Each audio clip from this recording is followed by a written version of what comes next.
Hi guys, it's Sabi. So இன்னைக்கு இந்த video வந்து பாத்தீங்கன்னா ரொம்பவே யூனிக்கா இருக்க போகுதுங்க. இந்த வீடியோ பத்தி நான் ஸ்டார்டிங்லயே சொல்றதை விட நீங்க முழுசா பாத்தீங்கன்னா உங்களுக்கே புரியும். இந்த வீடியோ ரொம்ப முக்கியமான ஒரு வீடியோ அண்ட் எல்லாருமே பாத்தீங்கன்னா கண்டிப்பா தெரிஞ்சுக்க வேண்டிய வீடியோ. ஸோ எல்லாருமே வந்து பாத்தீங்கன்னா ஏஜ் ஆனதுக்கு அப்புறமா ஒரு மனசுல ஃபீலிங் வந்து சுத்திட்டு இருப்பாங்க. எனக்கு வந்து கேன்சர் வந்துருச்சு, இது வந்து குணப்படுத்தவே முடியாது, இது வந்து என் பசங்களை நான் கஷ்டப்படுத்த விரும்பலை அப்படின்னு சொல்லிட்டு அந்த மென்டாலிட்டி எல்லாரும் சுற்றிட்டே இருக்கீங்க. ஸோ அந்த மாதிரி இருக்க மென்டாலிட்டி எல்லாருக்குமே வந்து பார்த்தீங்கன்னா இந்த வீடியோ ரொம்ப யூஸ்ஃபுல்லாக இருக்கும். ஸோ வீடியோ தொடர்ந்து முழுசாக பாருங்கள். இன்றைக்கி நம்ம சென்னை முகப்பேரில் இருக்க புனர்ஜன் ஆயுர்வேதா ஹாஸ்பிட்டல் தான் வந்திருக்கோம். இங்கே ரசாயன ஆயுர்வேதா அப்படின்ற ஒரு மெத்தட் தான் ட்ரை பண்ணிட்டு இருக்காங்க. இந்த ரசாயன ஆயுர்வேதா மெத்தடை ட்ரை பண்ணி லாஸ்ட்டு 15 வருஷமாக ஸ்ரீ பொம்மு வெங்கடேஸ்வரா ரெட்டி அவங்க நிறைய கேன்சர் பேஷண்ட்டை ரிகவர் பண்ணியிருக்காங்க. இந்த ரசாயன ஆயுர்வேதா அப்படின்றது என்னென்னு பார்த்தீங்கன்னா, இது நம்ம கேன்சரை ரூட் காஸ் பண்ணி ரெக்கரன்ஸ் ஆகாமல் தடுக்குது, பிராணசக்தியை இன்க்ரீஸ் பண்ணி இம்யூனிட்டியும் பூஸ்ட் பண்ணுது. அதாவது ஒரு 2 ஸ்டெப்ஸ் கூட அவங்களால படியை விட்டோ இதை விட்டு இறங்க முடியாது, மூச்சு வந்து ரொம்ப வாங்கும். இப்போ இந்த வந்து டேப்லெட் எடுத்ததுக்கு பின்னாடி வந்து கொஞ்சம் பரவாயில்லாமல் இருக்கும். வணக்கம் சார், உங்களோட பேர் என்ன, நீங்க யாருக்காக வந்திருக்கீங்க, அவங்களோட பேர் என்ன, அவங்களோட வயசு என்ன? என் பேர் மணிகண்டன். எங்கள் பாட்டிக்காக வந்திருக்கோம். எங்கள் பாட்டி பேர் வந்து காசியம்மாள். அவங்களுக்கு வந்து இப்போ பிரெஸ்ட் கேன்சர் இருக்குது, அதனால் அந்த ட்ரீட்மெண்ட்காக இங்கே வந்திருக்கோம். இந்த ஒரு விஷயம் உங்களுக்கு எப்போ தெரிய வந்துச்சு? அவங்க உங்ககிட்ட இந்த விஷயத்த எப்போ கன்வே பண்ண ஆரம்பிச்சாங்க? அதாவது பாட்டி வந்து ஒரு 1 வீக்காக நெஞ்சுக்கிட்ட வலி இருக்குது அப்படின்னு சொல்லி சொன்னாங்க. நாங்கள் அப்போ ஹாஸ்பிட்டல் கூட்டிகிட்டு போகையில் பிரெஸ்ட்டுக்கு பக்கத்தில் சின்னதாக கட்டி இருந்துச்சு. அந்த கட்டியை வந்து டாக்டர்ஸ் வந்து செக் பண்ணி பார்க்கையில் பிரெஸ்ட் கேன்சர்ன்ற மாதிரி சொன்னாங்க. சரி, அது கன்ஃபார்ம் ஆனதுக்கு அப்புறம் நீங்கள் என்ன ட்ரீட்மெண்ட் வந்து எடுக்க ஸ்டார்ட் பண்ணீங்க? எந்த டாக்டரை கன்சல்ட் பண்ணீங்க? இது கன்ஃபார்ம் ஆனோடனே நாங்கள் அருப்புக்கோட்டைன்னு சொல்லி எங்கள் பக்கத்து ஊரில் ஹாஸ்பிட்டல்னு சொல்லி இருக்குது, அங்கே உள்ள டாக்டர்கிட்ட வந்து நாங்கள் ஹீமோ போடுறதுக்கு பண்ணிகிட்டு இருந்தோம். அது பண்ணிகிட்டு இருந்தோம், ஒன்றும் சரி வரல அப்படின்னு சொல்லி தான் நான் இன்ஸ்டாகிராமில் இப்போ நம்ம புனர்ஜன்றதை பார்த்தேன். அதை பார்த்துட்டு சரிங்க ட்ரை பண்ணுவோம் அப்படின்னு சொல்லிட்டு வந்தேன். இப்போ 45 நாள் முடிஞ்சதுக்கு முன்னாடி எங்கள் பாட்டி வந்து ஓரளவுக்கு இம்ப்ரூவ்மெண்ட் தெரியுது. அதாவது வந்து சோர்வாக எப்போ பார்த்தாலும் படுத்து தூங்கின மாதிரியே இருப்பாங்க.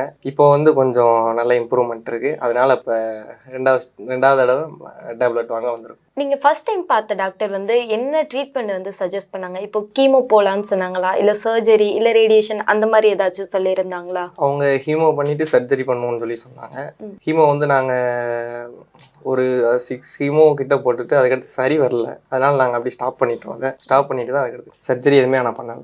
நீங்கள் ஏன் கீமோ வந்து பாதியிலே வந்து ஸ்டாப் பண்ணிட்டீங்க? அது எதனாலன்னு தெரிஞ்சுக்கலாம்? அதாவது காஸ்ட் வைஸாக அது ஒரு கீமோ போனோம்னா 40,000 to 60,000 ரூபா வரைக்கும் செலவாகுது. நாங்கள் வந்து ஏழ்மையாக இருக்கிறதுனால எங்களால் அது வந்து ட்ரை பண்ண முடியல, அதனால நாங்கள் இப்போ ஆயுர்வேதத்துக்கு ட்ரை பண்ணலாம். இந்த ஹாஸ்பிட்டல் நீங்கள் வந்து எப்படி கேள்விப்பட்டு வந்தீங்க? அதாவது இன்ஸ்டாவில் நான் பார்த்து இருந்ததை கால் பண்ணி கேட்டுட்டு அப்பாயின்மெண்ட் போட்டு வந்தோம்.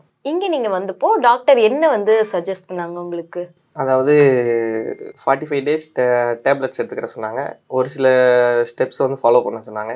சிக்கன், மட்டன் இந்த மாதிரி சாப்பிடக்கூடாது அப்படின்னு சொல்லி சொன்னாங்க. இப்போ 45 days பார்த்தீங்கன்னா டேப்லெட் எடுத்திருக்காங்கன்னு சொல்றீங்கல்ல, முன்னாடி இருந்ததுக்கும் இப்போ இருக்கிறதுக்கும் என்ன டிஃப்ரென்ஸ் வந்து நீங்கள் பார்க்குறீங்க? அதாவது 45 daysக்கு நாங்கள் வந்து இப்போ டேப்லெட் எடுத்ததுக்கு முன்னாடி வந்து ரொம்ப சோர்வாக இருப்பாங்க, தூங்குன மாதிரியே இருப்பாங்க, இந்த இடம் வந்து வலிக்குதுன்னு சொல்லுவாங்க. இப்போ வந்து சோர்வு இல்லாமல் இருக்காங்க, அந்த இடத்துல வலி இல்லைன்னு சொல்லி சொல்கிறாங்க. இது மட்டும் இல்லாமல் நார்மலாக வந்து அவங்களோட லைஃப் ஸ்டைல் வந்து அவங்களால இருக்க முடியுதா? முன்ன மாதிரி சாப்பிட்றதா இருக்கட்டும், தூங்குறதா இருக்கட்டும், இதெல்லாம் வந்து அவங்களால ரெகுலரா பண்ண முடியும்? அதெல்லாம் தூங்குறதெல்லாம் கரெக்டாக தான் இருக்காங்க. அதாவது வந்து பேசையில் வந்து அவங்களுக்கு மூச்சு வாங்கும்.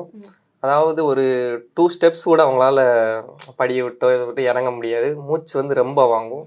இப்போ இந்த வந்து டேப்லெட் எடுத்ததுக்கு பின்னாடி வந்து கொஞ்சம் பரவாயில்லாமல் இருக்கு அவங்களுக்கு.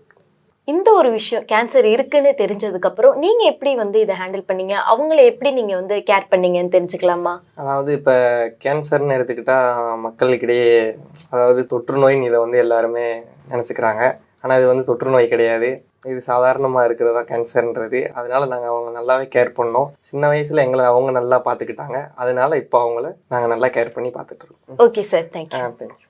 ஸோ உங்களோட சரௌண்டிங்கில் யாராச்சும் கேன்சரோட போராடிட்டு இருக்காங்க அப்படின்னா இந்த நியூஸை அவங்களுக்கு கண்டிப்பாக சொல்லுங்கள். உங்களை சுற்றி யாராச்சும் கேன்சர்னால போராடிட்டு இருக்காங்கன்னா இந்த விஷயத்த அவங்க கிட்ட கண்டிப்பாக சொல்லுங்கள். புனர்ஜன் ஆயுர்வேதாவோடைய அட்ரஸ் அண்ட் ஃபோன் நம்பர் ரெண்டுமே நான் டிஸ்கிரிப்ஷனில் கொடுத்துருக்கேன்.